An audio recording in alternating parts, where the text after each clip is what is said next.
Unatafuta nafasi za kazi serikalini? Basi video hii ni kwa ajili yako. Hapa kuna nafasi za kazi mbili katika halmashauri ya wilaya ya Mafia. Kuna nafasi ya nahodha daraja la pili au skipper, nafasi mbili. Kazi na majukumu ni kuendesha boti ya doria, kubuni, kutengeneza na kutunza zana za kuvulia samaki. Lakini pia sifa ni mwajiri wa kidato cha 4 au 6 mwenye stashahada au diploma NTA level 6 ya unahodha na uvuvi, master fisherman kutoka vyuo vya wakala wa elimu na mafunzo ya uvuvi.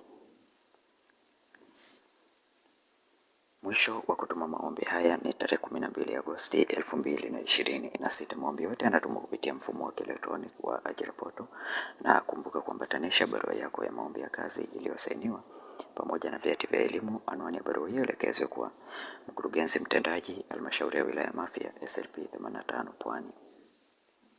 Unachotakiwa kufanya ni kubonyeza tu neno subscribe, like video hii na share video hii kwa wengine wengi zaidi.